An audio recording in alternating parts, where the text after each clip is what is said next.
Hello, and welcome to my channel. My name is Sal, and I'm a cybersecurity professional. In this Cyber Basics series, I'm walking through the basics of identity and access management.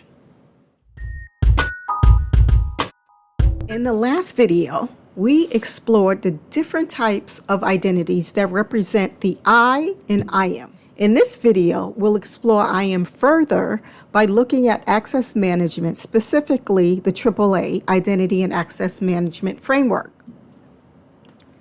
Before we delve deeper, let's establish the role of an IAM program within your overall information security program. And to provide a comprehensive understanding, it's essential to unpack the CIA triad, which encompasses confidentiality, integrity, and availability, forming the foundation of every security program. Confidentiality refers to the protection of sensitive information from unauthorized access, disclosure, or exposure. Within an information security program, measures are implemented to ensure that only authorized individuals can access sensitive data. Integrity focuses on maintaining the accuracy, consistency, and trustworthiness of information. It ensures that data remains intact and unaltered during storage, transmission, and processing. And last but not least, availability ensures that information and systems are accessible and usable when needed by authorized individuals. It involves protecting against threats and disruptions that may result in service interruptions or denial of service. An information security program incorporates measures such as redundancy, backup and recovery systems, disaster recovery plans, and fault-tolerant infrastructure to ensure continuous availability of critical information and services. Now let's take a look at how identity and access management programs directly relate to the principles of confidentiality, integrity, and availability. IAM programs contribute to confidentiality by ensuring that access to sensitive data and resources is granted only to authorized individuals and entities. By implementing strong authentication mechanisms, access controls, and least privilege principles, IAM programs help prevent unauthorized users from accessing confidential information, thereby preserving its confidentiality. IAM programs play a role in maintaining the integrity of data and resources by enforcing proper access controls and preventing unauthorized modification or tampering. By ensuring that only authorized individuals or entities have the necessary privileges to modify or access critical data or services, IAM programs help preserve the integrity of the information within an organization. Lastly, IAM programs indirectly impact availability by enabling efficient and secure access to resources for authorized users. By managing user identities, access controls, and authentication processes effectively, IAM programs help ensure that authorized individuals can access required resources when needed, contributing to the availability of systems and data. As you can see, IAM programs, in conjunction with other security measures, help establish a strong foundation for maintaining the CIA triad. By managing identities, enforcing access controls, and implementing proper authentication mechanisms, IAM programs contribute to maintaining the confidentiality, integrity, and availability of organizational data and resources. Now let's dive a little further into IAM by looking at identification, authentication, authorization, and accounting, the AAA. But first, let's look at identification, right? So wait, didn't I do a separate video on identity? I sure did. But I want to make a point here. In identity and access management, identity and identification are two related but distinct concepts. I don't even know what that means. Identity refers to the unique representation of an individual, system, or entity within an IAM system. It is a digital representation of the attributes and characteristics associated with a specific entity, which could be a user or a device or an application or any other entity requiring access to resources within an organization's system. In the context of IAM, an identity typically consists of information such as username, a user ID, an email address, employee ID, or any other identifier that distinguishes one entity from another.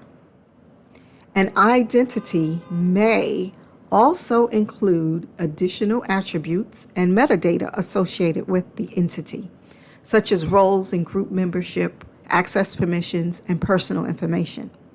Identification, on the other hand, is the act of establishing identity of an individual system. I'll say that again. Identification is the act of establishing the identity of an individual or system. The purpose of identification is to establish a distinct identity that can be used for management and tracking purposes. Identification is the initial step in establishing an identity, while the AAA components handle the processes of verifying identity. So here we'll start with the identification process to determine who the user is.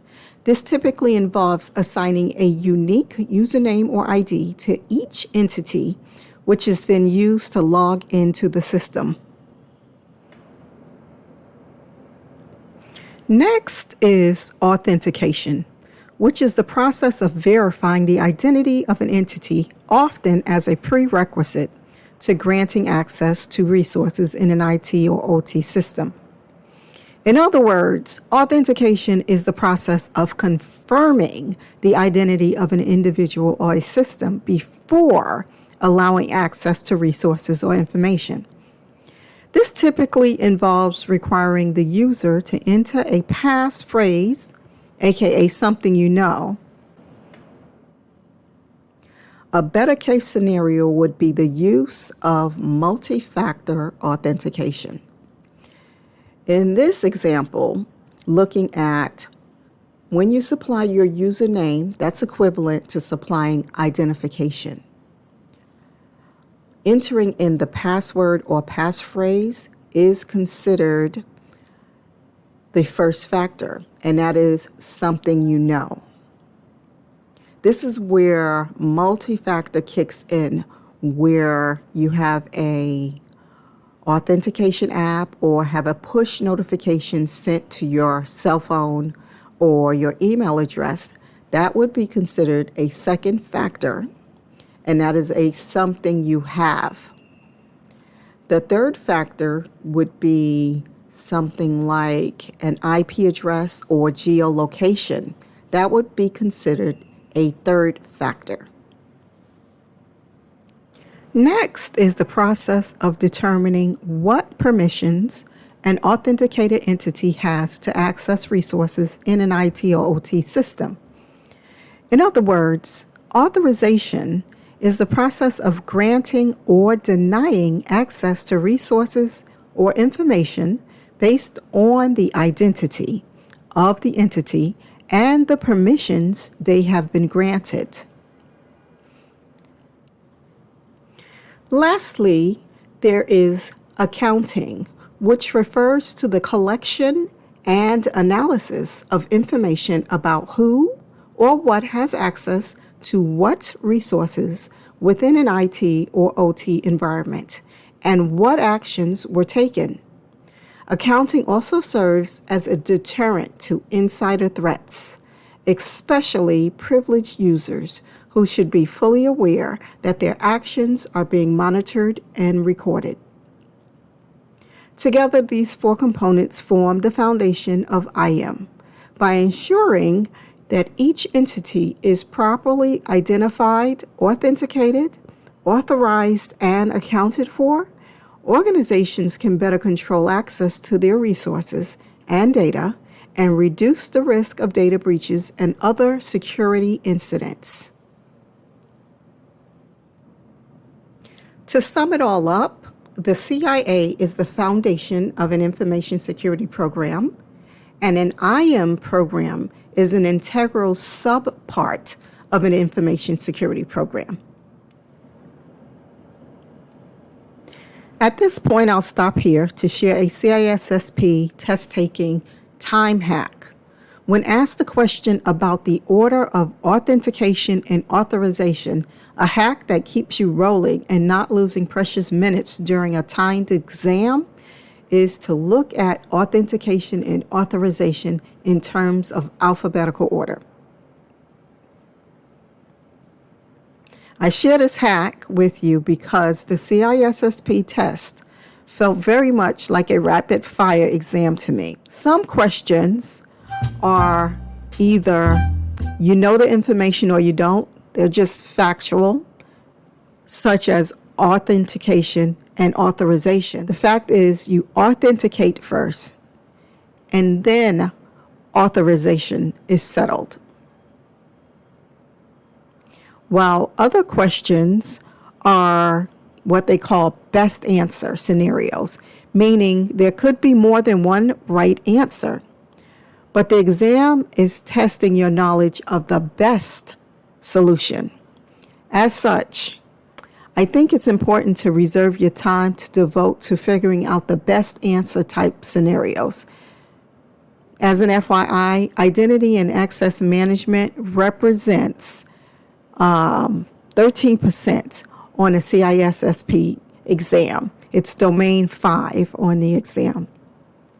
So to reiterate, it is extremely important to understand that authentication happens before authorization, and the why.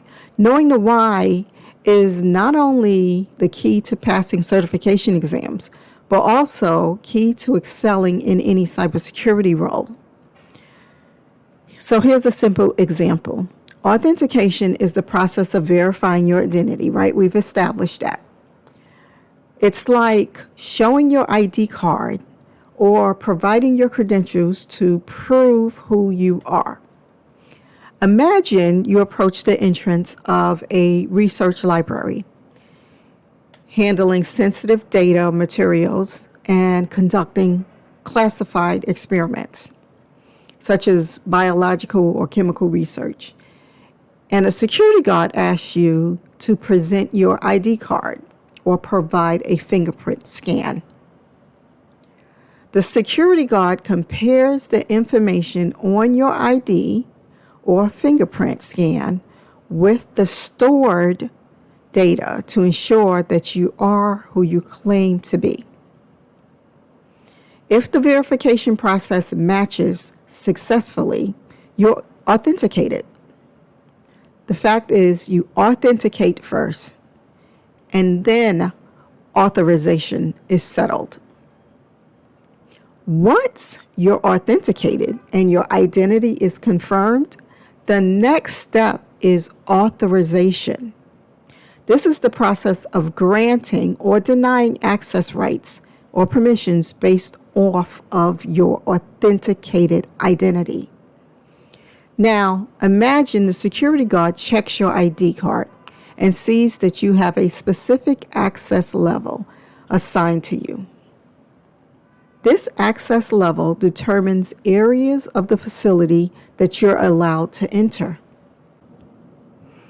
Therefore, it makes sense that you first need to be properly authenticated prior to entering the facility. Once authenticated, it makes sense to determine where in the facility you are allowed to go. At this time, I'd like to express my sincere gratitude to you all. Thank you for being subscribers and supporters and coming along with me on this journey. I appreciate your feedback and your DMs. I see you, good people, and I thank you. Stay tuned for the next video dropping shortly.